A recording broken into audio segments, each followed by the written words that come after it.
రంగారెడ్డి జిల్లాలో కాంగ్రెస్ పార్టీ ముఖ్య కార్యకర్తల సమావేశం రాజకీయంగా చర్చనీయాంశంగా మారింది. ఇస్నాపూర్ మున్సిపాలిటీలోని ముత్తంగి పిఎస్ఆర్ గార్డెన్ లో జరిగిన ఈ సమావేశానికి కార్మిక శాఖ మంత్రి వివేక్ వెంకటస్వామి హాజరై పలు కీలక వ్యాఖ్యలు చేశారు. కాంగ్రెస్ పార్టీ ముఖ్య కార్యకర్తల సమావేశంలో మంత్రి వివేక్ వెంకటస్వామి మాట్లాడుతూ రాబోయే మున్సిపల్ ఎన్నికల్లో కాంగ్రెస్ పార్టీ విజయం ఖాయమని ధీమా వ్యక్తం చేశారు. పటాన్ చెరువు నియోజకవర్గంలో ఎలాంటి గ్రూపు రాజకీయాలు లేవని స్పష్టం చేసిన మంత్రి అభ్యర్థుల ఎంపిక పారదర్శకంగా జరగాలని సూచించారు. టికెట్ రాని నాయకులు నిరాశ చెందవద్దని, భవిష్యత్తులో వారికి అవకాశాలు తప్పక వస్తాయని భరోసా ఇచ్చారు. పార్టీ అభ్యర్థులను గెలిపించేందుకు అందరూ కలిసికట్టుగా పనిచేయాలని కార్యకర్తలకు పిలుపునిచ్చారు. కొత్త రేషన్ కార్డులు ఇచ్చిన ఘనత పూర్తిగా కాంగ్రెస్ ప్రభుత్వానికే చెందుతుందని మంత్రి పేర్కొన్నారు. ప్రభుత్వం అమలు చేస్తున్న 6 గ్యారెంటీలను ప్రజల్లోకి తీసుకువెళ్లాలని కార్యకర్తలకు సూచించారు. జూబ్లీహిల్స్ ఉప ఎన్నికలు, సర్పంచ్ ఎన్నికల్లో కాంగ్రెస్ సాధించిన విజయాలతో పార్టీలో కొత్త ఉత్సాహం నెలకొన్నదని తెలిపారు. గత ఎన్నికల్లో పటాన్ చెరువు నియోజకవర్గంలో పోల్ మేనేజ్మెంట్ లోపాల వల్ల ఓటమి ఎదురైందని గుర్తు చేశారు. ఈసారి అలాంటి తప్పులు జరగకుండా అప్రమత్తంగా ఉండాలని అన్నారు.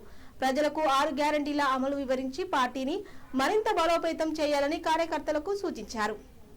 ఇక ఇదిలా ఉండగా బీఆర్ఎస్ పాలనలో ఫోన్ ట్యాపింగ్ జరిగిందని ఆరోపించిన మంత్రి పెగాసిస్ సాఫ్ట్వేర్ వినియోగంపై సిట్ దర్యాప్తులో నిజాలు వెలుగులోకి వస్తాయని వ్యాఖ్యానించారు. ఫోన్ ట్యాపింగ్ చట్టవిరుద్ధమని, దీనిపై దర్యాప్తు కొనసాగుతుందని తెలిపారు. పార్టీ పదవులైనా సరే ఇంకొక రకంగా కూడా మేము దాన్ని అరేంజ్ చేస్తామని చెప్పి తెలియజేస్తున్నాం. అందరూ కూడా ఒక వార్డుకు కౌన్సిలర్ వచ్చిన వ్యక్తికి టికెట్ వచ్చిందనుకో, ఆయన ఈ వార్డులో వేసుకుంటే పక్క వార్డులో కూడా ఆయనకు ఓట్లు ఉంటాయి. ఆయన కూడా ఆ పక్క వార్డులో ఉన్న మన కాంగ్రెస్ అభ్యర్థికి ఓట్లు వేయించి గెలిపాలి. ఒకరికొకరు సమన్వయం పట్టించుకొని కాంగ్రెస్ పార్టీ అభ్యర్థులు వేసి ఈ పటాన్చెరు కాన్స్టిట్యూన్సీ ఉన్నా కూడా 5 మున్సిపాలిటీలో కూడా కాంగ్రెస్ జెండా ఎగరేయడానికి కార్యకర్తలము, నాయకులము సమిష్టి కృషితో పనిచేయాలి. ఒకటే జెండా, కాంగ్రెస్ జెండా ఎగరేయాలని చెప్తున్నాం. మనకు అభివృద్ధి గురించి కూడా రేవంత్ అన్న ఇప్పుడు మనం 6 గ్యారెంటీలలో కూడా అన్ని కూడా చేస్తున్నాం. మనందరికి కూడా తెలుసు, మనందరం కూడా మాట్లాడుతూ ఉన్నాం. మనందరం కూడా ఏ మున్సిపాలిటీలో ఉన్నటువంటి వాళ్ళని, ఆ మున్సిపాలిటీలో ఉన్నటువంటి పెద్దలని, ప్రతి గ్రామం నుంచి మాజీ సర్పంచుల్లో, మాజీ ఎంపీటీసీల్లో ఉన్నటువంటి వార్డు మెంబర్లని, వారందరినీ కూడా ఏకతాటి మీద కూర్చొని మీరే మీ గ్రామాలలో ఎన్ని కౌన్సిలర్లు వస్తే అన్ని కౌన్సిలర్లు మీరు కూర్చోబెట్టి మాట్లాడి మరి మీ అందరు కూడా పేరు తీసుకురమ్మని చెప్పడం జరిగిన విషయం మీ అందరికి కూడా తెలుసు. ఇప్పటికే అన్ని దగ్గర కూడా మాట్లాడడం జరిగింది. ఒక్కొక్క దగ్గర 2, 3, 4 అనే విధంగా కూడా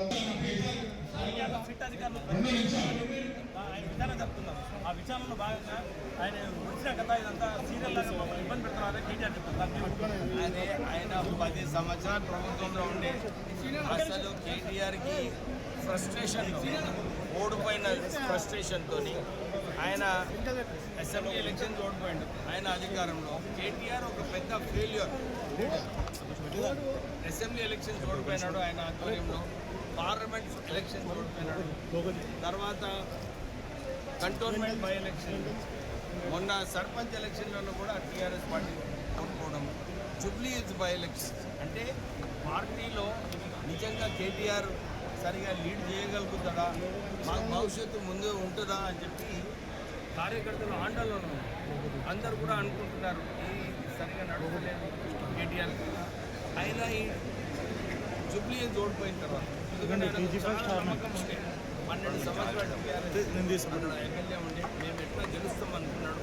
కానీ ప్రజలు టీఆర్ఎస్ పార్టీ పైన, టీఆర్ఎస్ నాయకుల మీద ఏదైతే నమ్మకం ఉన్నదో నమ్మకం పోవడం జరిగింది.